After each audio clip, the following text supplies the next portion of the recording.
धरती अब्बा बिरसा मुंडा का आज हम लोग धूमधाम से जयंती मना रहे हैं। आज बिरसा मुंडा 15 नवंबर 1875 में इनकी जन्म हुई। कोई राजा के घर में इनकी जन्म नहीं हुई थी। जैसे हम लोग अभी गरीब हैं, कमाता खाता है, इसी घर में बिरसा मुंडा का जन्म हुआ। कोई राजा के बेटा नहीं थे, हम लोग जैसे किसान मजदूर का बेटा थे। अब इन्होंने आखिर आंदोलन क्यों चलाना पड़ा, ये हम लोगों को जानने की जरूरत है। जैसे हम लोग रोड में चलते हैं तो ठेस लगता है, चाहे तो अंगुरी की नखुन फेंकाता है या तो हम पूरे शरीर लेकर रोड पर गिर जाते हैं। तो महसूस होता है कि हम अगर एक पत्थर नहीं होता तो मैं नहीं गिरता, मेरा अंगुरी नहीं कटता। उसी तरह बिरसा मुंडा को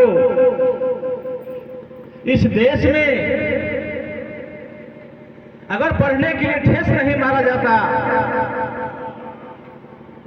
तो आज बिरसा मुंडा इस धरती के लिए आंदोलनकारी नहीं होते। क्योंकि इस देश के लिए सबसे बड़ा बहुत बड़ा शेरनी है, वो शिक्षा है। क्यों ठेस मारा गया? ठेस इसलिए मारा गया कि अगर ये राजा के खानदान के लोग अगर पढ़ लिख लेंगे और कहीं अपने अधिकार को समझ लेंगे तो हम राज किस पर करेंगे। इसलिए लोगों को पढ़ने नहीं देना चाहिए।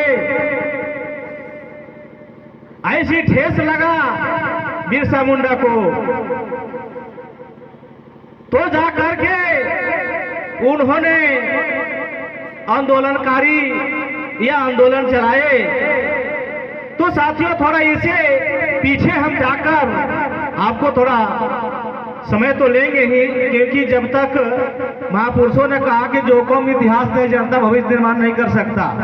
आप हमारे बिरसा मुंडा के बगल में ही फोटो लगा हुआ है, महामानव गौतम बुद्ध अगर इस देश में पैदा नहीं होते, इस देश में लड़ाई नहीं लड़ते, तो आज हम इस लायक नहीं होते। जैसे अभी हम लोग 5 गो मोमबत्ती जलाया, क्यों 5 गो मोमबत्ती जलाया, ये आप लोग को जानने की जरूरत है। क्योंकि देश में जब आर्य ब्राह्मण भारत में नहीं आए थे तो उस समय हम इस देश का राजा थे। हमारा राजा पता चलता था, जिस राजा का नाम सुनेंगे तो आप तो कहेंगे तो राक्षस थे।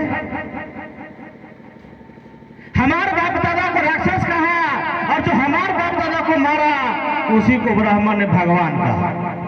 जैसे आप राजा बलि को जानते हैं, रावण को कितने लोग जानते हैं, महिषासुर को कितने लोग जानते हैं, अशोक सभा कितने लोग जानते हैं, विद्या तो कैसे जानते हैं। ऐसे हमारे राजा 22 राजा थे और वो 22 राजा को मारने का काम कोई मूल्यवासी नहीं किया, ये आक्रमणकारी ब्राह्मण विदेशी ने किया। और ये विदेशी मारकर इस देश के राजपाट कुर्सी पर बैठ गया और बैठ करके राज करने के लिए एक विधान बनाया जिसका नाम है मनुस्मृति। आप मनुस्मृति पढ़ लीजिए। अब इस देश में वामसेक आंदोलन चला रहा है तो ब्राह्मणों ने डर से संशोधन कर रहा है, लेकिन ब्राह्मणों को अपना संशोधन कर ले, जो लिखा हुआ किताब मेरे हाथ में आ गया है उसको बदल देगा? नहीं बदल पाएगा। तो ब्राह्मणों ने लिखा है स्त्री विद्या शूद्र नोधियोतम। हमारे समाज में डॉक्टर हैं, इंजीनियर हैं, प्रोफेसर हैं, आईएएस हैं, आईपीएस हैं, एमपी हैं, एमएलए हैं, लेकिन उनको पता नहीं है शूद्र नोधियोतम क्या है। स्त्री विद्या शूद्र नोधियोतम का मतलब होता है स्त्री और शूद्र को शिक्षा ग्रहण करने का अधिकार नहीं होगा, और जो ग्रहण करेगा उसका पाप होगा। अभी कितने लोग शिक्षा नहीं लेना चाहते? थोड़ा हाथ उठाइए तो पाप होगा।